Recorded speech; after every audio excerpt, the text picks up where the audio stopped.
Today's video is sponsored by Forever Pick, exotic wood guitar picks. Handmade one at a time in Chicago, Illinois, you can choose from a selection of exotic woods that will actually improve your guitar's tone. Take advantage of an exclusive 25% off coupon when you buy the full 6-pack at the link in the description. And remember, when you support my sponsors, you support this channel, and I sure appreciate it. Hey y'all, it's Shitpost Friday. Hello good people, Brad the Guitologist here. Time keeps marching on, and once again it's time for Shitpost Friday. First up, this week, to offset all of the cynicism of the past few weeks on Shitpost Friday, and to kind of get my karma back maybe a little bit, I want to show you guys this video that kind of warmed my heart the other day. This is a video of a young lady and her little brother with Down syndrome, and she's playing for him, and it's just a beautiful thing to watch. Check this out.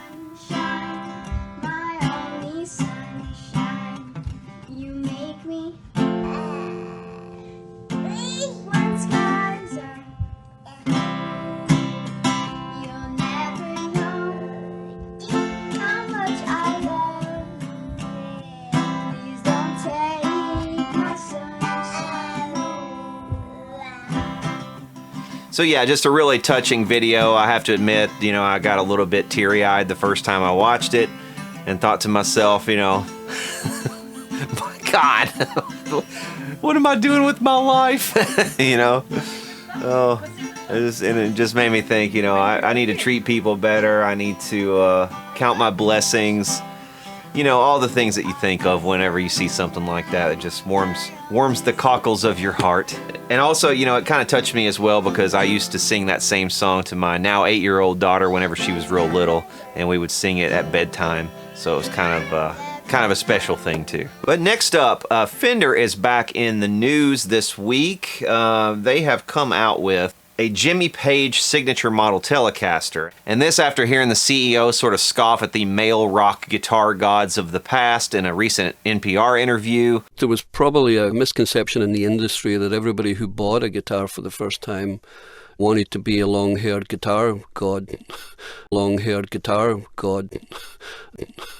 I don't know, something about that just struck me the wrong way. He may not have even meant it that way, but it just rubbed me the wrong way. And in light of everything else that they were, you know, coming out with, and the whole thing about the, you know, the fake research and everything that they were coming out with, it's just, we went into in depth with that in the last week's Shitpost Friday. I'm not going to rehash all of that, but they actually have sent me an email now as well. We'll get into that in just a little bit, but let's take a look at this new Jimmy Page Telecaster. Because of the heritage of this guitar, that it comes through Jeff and it goes through the whole of the first album and everything, I thought it would be really interesting to see if Fender would be interested to do it. I wanted to recreate the original guitar so that it would travel beyond what it originally was. Oh my goodness gracious. It's so absolutely as it is, as it should be, and as it was. They've really got it 110% right.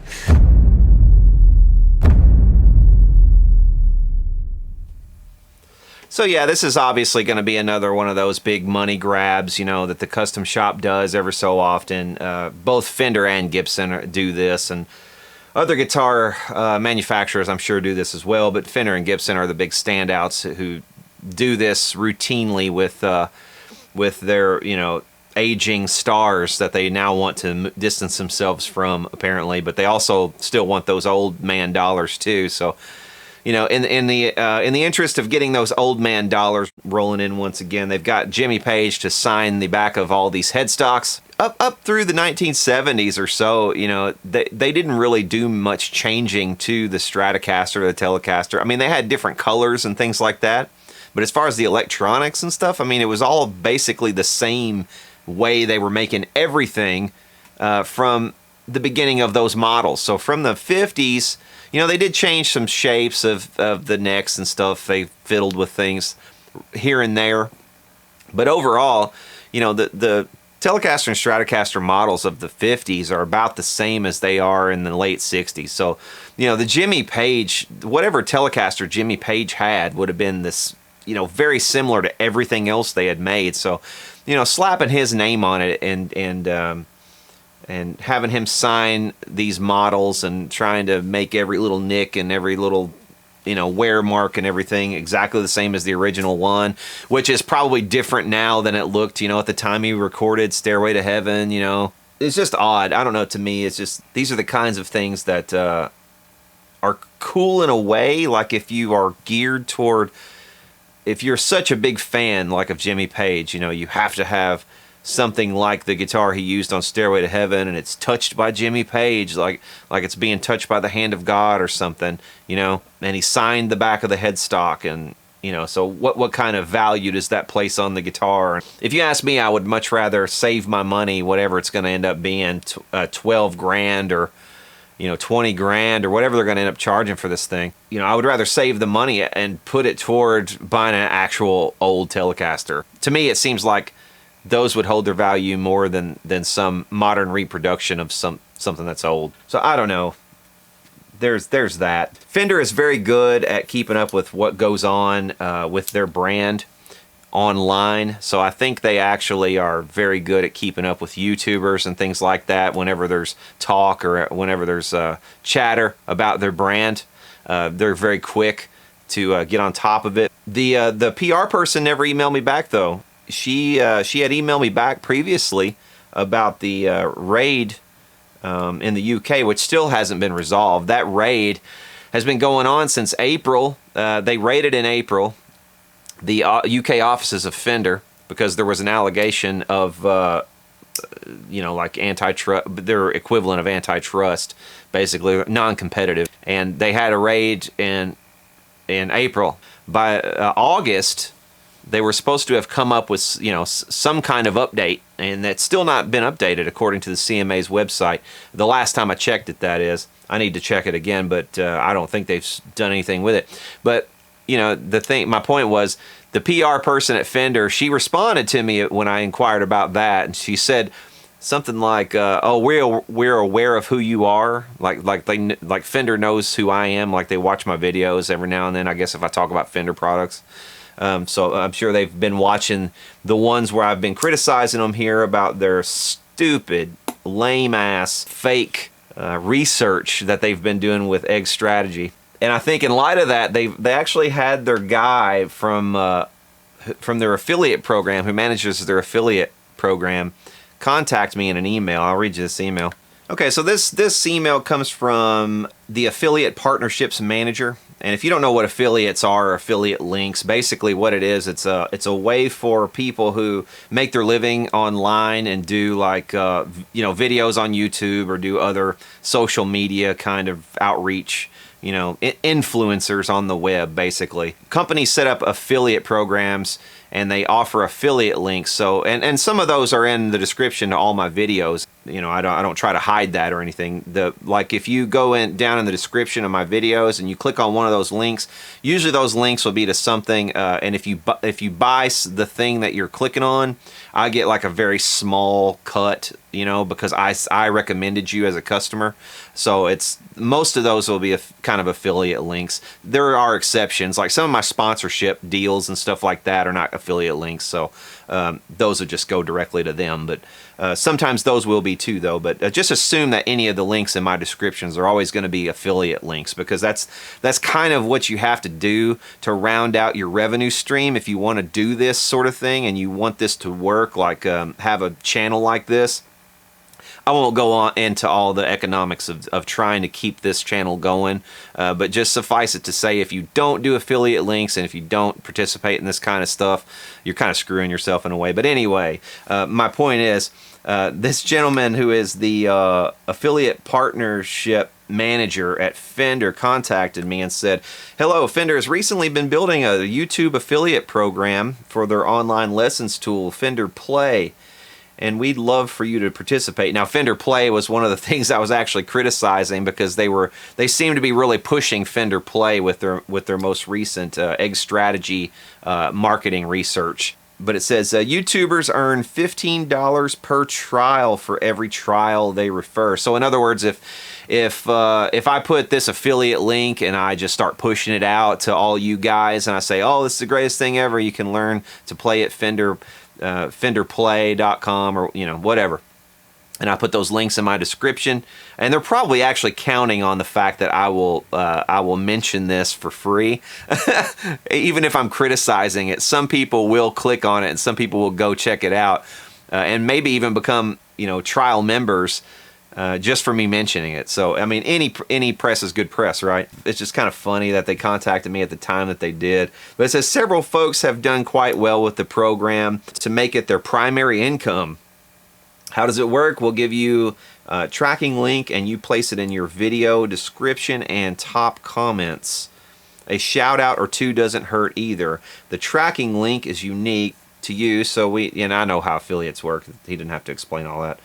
But you get access to your own dashboard to track progress and withdraw payment as well. And that's one of the problems with doing affiliate programs with some of the smaller companies is there's no way to track it. There's no way to audit, like, how in the world do you know, like, if they're even telling you the truth? Like, this person clicked on it and he clicked through and bought it or whatever the thing, and so you get your commission. How are you supposed to audit your commissions? I mean, there's no surefire way to really do that. If Fender just decided to say, okay, we're just gonna forget about this month's we're just gonna take a fraction of those and just kind of forget about them, there'd be no way for you to audit that. So you have to have some sort of measure of trust with the company you're working with, or they have to be big enough that if they ever got caught doing something like that, there'd be a huge class action lawsuit and they would lose like $1 billion, or you know what I mean? So it's one of those things, and Fender probably falls into that category, so you're probably okay with Fender. But anyway, it says if you're interested, please fill out a form. He gives me a link to a form. And so after you fill it out, I'll respond to your tracking link to get you started. So basically, it feels to me like they're trying to buy me off. They're trying to get me to shut up about Fender, not to be critical of Fender, and I'm not going to do that. If I would certainly become an affiliate if I had some experience with the Fender Play thing, and it looks like it's a good idea. I've got no problem recommending it to viewers, but the thing is, that's not going to buy me off and prevent me from talking about Fender in a critical way. So they're probably wasting their breath if that's their goal. But I would have actually preferred a response from the PR person, who is the person I emailed. So Fender, if you're watching this, the lady that does your PR, who is your PR manager, I sent her an email. So have her check her email and respond to me, because I would have liked a response to that email rather than getting this Fender Play email. Also saw this story in the news. I've done a lot of talking about women players, but we haven't done much talking about women luthiers. I thought this was interesting. This woman luthier, who is a Canadian guitar luthier, she had one of her projects stolen. I guess this is one of the guitars that she feels like is representative of what she wants to do as a luthier, and it was stolen from her, and she's trying to get it back. And she went on the local news up there in Canada, wherever this is, Vancouver, Edmonton, or wherever this is. A local woodworker wants her handcrafted guitar back. It is a pink electric guitar, and it was stolen this week. The woman who made it is offering an incentive, even for whoever took it. I built the guitar and designed the guitar from scratch. It took me about a year.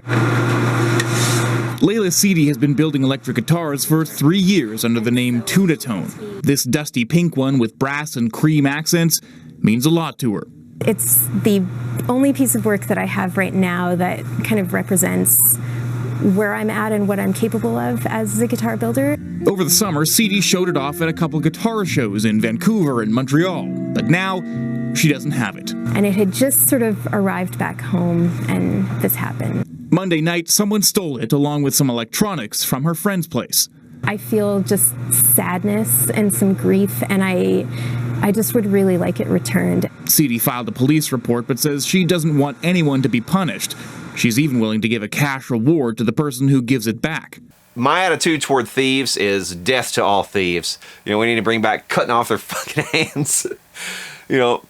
My wife and pretty much everybody else who I know disagrees, but I'm kind of an eye for an eye type of guy as far as that stuff goes. I get it, like, young people are who are just learning to come up, and I've stolen things too when I was young, so it's I'm not immune from it. Everybody, I guess, learns one way or another, that stealing is wrong. But God, I can't stand thieves, man. Especially guitar thieves. It's like the worst kind of thing. Especially thieves who steal a guitar from a working musician. You know, they've stolen the tools of someone's trade. You know, it's just like stealing the tools out of the back of a tradesman's truck, you know, while he's not looking. It's that bad, because you're putting their family at risk. You know, you're doing more than just taking an instrument from somebody. You're actually, if that was the last means they had to win their daily bread, you are taking away that means, and it's just a terrible thing to do to somebody. And you don't know their situation. You don't know if they have kids. You don't know what their situation is, and it's just an ugly, terrible part of society that I wish we could figure out a solution to. But I think you know, as long as there's poverty in the world, as long as there's people hurting, there's always going to be thieves, and there's always going to be different attitudes toward thieves. And I'm of the attitude that, you know, you beat the shit out of the son of a bitch and get your property back. You know, and hopefully we can help her recover her stolen guitar. It's a one-of-a-kind thing. I mean, you can't miss it. It's pink. It has one pickup, unusual bridge, unusual headstock. It has this, and what is it, Tuna Tone or something like that. So this should not be hard to find, and hopefully she gets her property back. All right, so that will conclude the news. Speaking of emails, I received an email the other day from Robert Paul, who is the creator of Forever Pick, who is my one of my sponsors. And what does he say here? He wants to celebrate his first purchase of some genuine Hawaiian koa tree seeds. And I guess what he's doing is he's keeping the tree seeds forever. It says, I, R.S. Paul, a.k.a. Bobby, would like to give away the first 5 koa picks to come off the 5.5 by 3/4 inch timber we purchased with the seeds. So he bought some koa seeds, and I guess he's going to grow these or whatever he's going to do with the seeds, but he also purchased some timber. If I'm understanding him correctly here, what he's saying is koa is not legal to fell. So you can't just go cut down a koa tree. You have to wait until the koa tree actually falls down on its own, and then by the time it does that, usually it's been rotted from the inside and it's been eaten out by insects, and only a portion of the koa is even salvageable to make anything out of. So that's why koa is kind of more expensive than some other woods. But my understanding of this is that he has gotten a big piece of this of koa. He's going to make a bunch of picks from it, and he wants to give away the first 5 koa picks that he makes. So that's awesome, and he wants to give them away to the contributors of this channel. And specifically, he wants to give them away to the contributors to the Pussy Melter Fund. I think Rob was pretty incensed by that whole debacle, as I think many of us were, and he wants to reward the people who contributed to the Pussy Melter Fund as a consolation prize. So what we are going to do here, right now, right here in this video, in this Shitpost Friday video, I'm going to get out my list again. You remember this list that had the names on it of the people who contributed to the Pussy Melter Fund? We are going to do some more drawings. Okay, same as last time. We want to put in 221 because that's how many chances we had on that particular drawing. And we are going to draw 5 different numbers here. We're going to just draw 5 different numbers in a row, and then we'll put the phone down and figure out who those 5 winners are.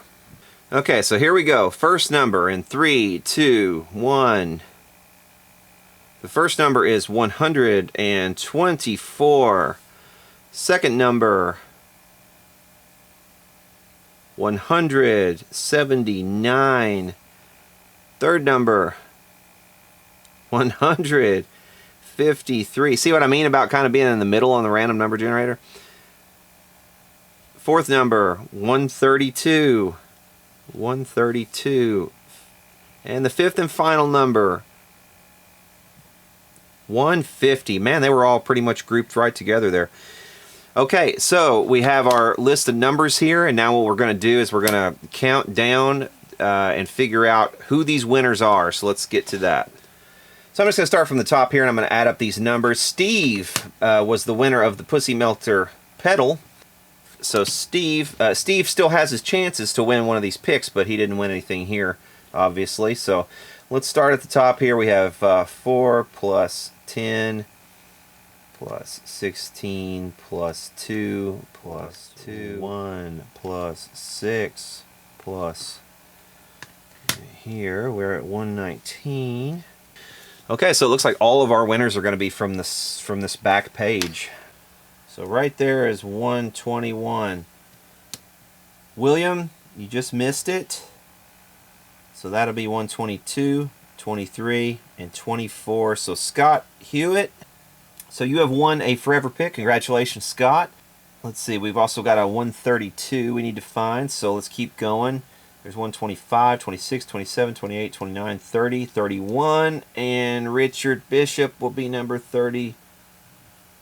So there's 132, 33, 34. So 134 is right there. In between those guys, 48, 49, 50. Peter Carlson, you are a winner as well. Congratulations, you have won a forever pick. Our next number is 153, so we have 150, 51, 52, 53. Randall Parker, congratulations, you have won a forever pick as well. Now we need to go up to 179, so 153, 54, 75, 76, 77, 78, 79, and Rab Feeney. Dude, you won a forever pick. Congratulations, Rab. Congratulations to all of you guys. I need all 5 of you guys to contact me. Send me an email at bradlindsay@gmail.com, please. And make sure that your email address and your physical address are updated properly. And I will forward those on to Rob, who will take care of the rest of the giveaway. So congratulations to you guys. Congratulations to Steve Hogan, who was the winner of the Pussy Melter pedal, which is on its way, by the way, Steve. If you haven't gotten it already, you should get it very, very soon. And there we go. So we may eventually do some more giveaways for this list, and we'll figure out some more things probably to give away. But in the meantime, we do have another giveaway running. We have a giveaway for this Guitologist pedal. I made a video about it a couple days ago, and this giveaway will be going on for 1 more week. So if you want to contribute $5 or more to my PayPal address, that will get you in on the drawing for this pedal, which right now is actually very low. There are very few people who have contributed to this so far, so you might be in very slim company and stand a pretty good chance of winning it. So yeah, there's that, and look forward to that next Shitpost Friday. Alright guys and gals, that's about all we have time for this portion of Shitpost Friday. But if you go over to Channel 2, probably a little later today, or maybe even sometime this weekend, I'll have another video up, which will be the rest of Shitpost Friday. And what I'm hoping to do is give you guys a look at the Martin guitar I told you about on my Craigslist shopping video. So if you haven't seen that video already, go check that out, and then you'll understand what's going on over on Channel 2. But for now, if you guys aren't already subscribed, please hit subscribe down below. Please be sure to hit the bell to receive all notifications. And for now, y'all take care.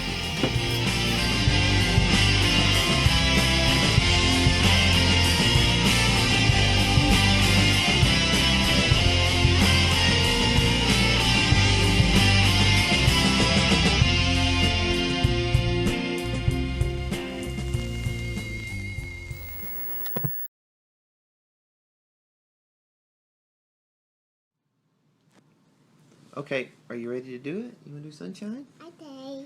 Okay. You are my High time. my only. High time.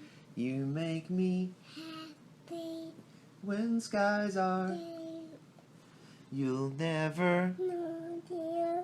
how much I. I will. Please don't High. my. High time. Today. Yay! I love you, sweetheart.